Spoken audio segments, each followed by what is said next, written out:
नासिक की एक corporate company में हिंदू लड़कियों के साथ कथित अत्याचार की घटनाओं के बाद पूरे महाराष्ट्र में आक्रोश देखा जा रहा है। इसी पृष्ठभूमि में अहिल्यानगर के दिल्ली गेट इलाके में विश्व हिंदू परिषद बजरंग दल की ओर से विरोध प्रदर्शन किया गया।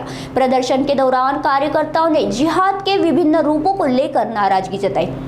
उनका आरोप था कि थूक जिहाद, लव जिहाद, लैंड जिहाद और कारपोरेट जिहाद जैसे तरीकों से समाज में दखल दिया जा रहा है। इसी मौके पर बजरंग दल से सह संयोजक विवेक कुलकर्णी ने केंद्र सरकार से धर्मांतरण विरोध कानून लागू करने की मांग की। विश्व हिंदू परिषद बजरंग दल यांच्याद्वारे आज संपूर्ण देशभर जिहादच्या विरोधामध्ये व्यापक प्रदर्शन आणि निदर्शनं होतात।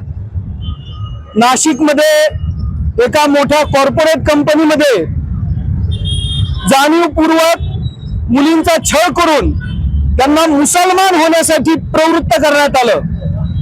आता ज्या ज्या बातम्या समोर येतात त्यानुसार या सगळ्या महिलांची जी प्रमुख होती ती आता आतंकवादी संघटनांची सुद्धा तिचं कनेक्शन दिसतंय।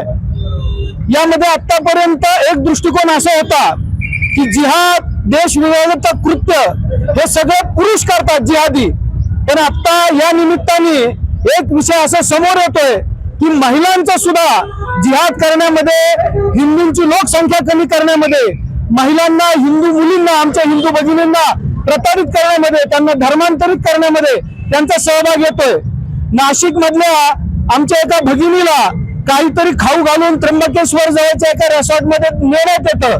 जाणीवपूर्वक तिच्यावर अनेक वेळा बलात्कार करण्यात येतो आणि चांगले कबाब आहे, चांगलं काय मांसाहारी जेवण आहे असं म्हणून ते खाऊ घालण्यात येतं आणि नंतर सांगण्यात येतं गोमांस आहे।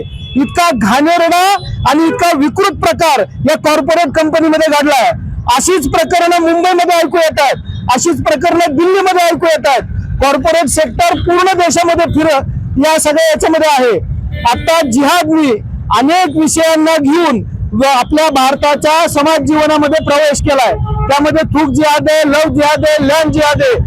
जनजातीय क्षेत्रामध्ये अल्पवयीन अशा मुलींबरोबर लग्न करून तिथली प्रॉपर्टी हिसकावून घेण्याचं सुद्धा एक मोठं षडयंत्र या सगळ्या जिहाद्यांद्वारे घडतंय। आज बजरंग दल, विश्व हिंदू परिषद याद्वारे मागणी करतंय केंद्राने एक राष्ट्रव्यापक केंद्रीय असा धर्मांतर विरोधी कायदा आणावा। या निमित्ताने मी या जिहाद्यांना, या राष्ट्रद्रोह्यांना आणि जे कुणी या सगळ्या राष्ट्रद्रोही कृत्यांना मदत करतात यांना उत्तर द्यायला बजरंग दल सक्षम आहे। आमची प्रमुख मागणी अशी आहे, या निमित्ताने ज्या आमच्या 8 पोलीस भगिनींनी हा सगळा प्रकार बाहेर आणला, वर्तमान राज्य सरकार आणि पोलीस प्रशासनाचं आम्ही अभिनंदन करतोय। या पद्धतीने ज्या घटना घडतात या घटनांबद्दल वर्तमान राज्य सरकार, केंद्र सरकार यांनी शीघ्र कारवाई करून वेगवान न्यायालयामध्ये या सगळ्या प्रश्नांना ताबडतोब समोर आणावं आणि धर्मांतर विरोधी कायद्यामध्ये अजून काही जाणीवपूर्वक काही कायदे करून गंभीर गुन्हे सजेचे प्रावधान या सगळ्या याच्यामध्ये करावं।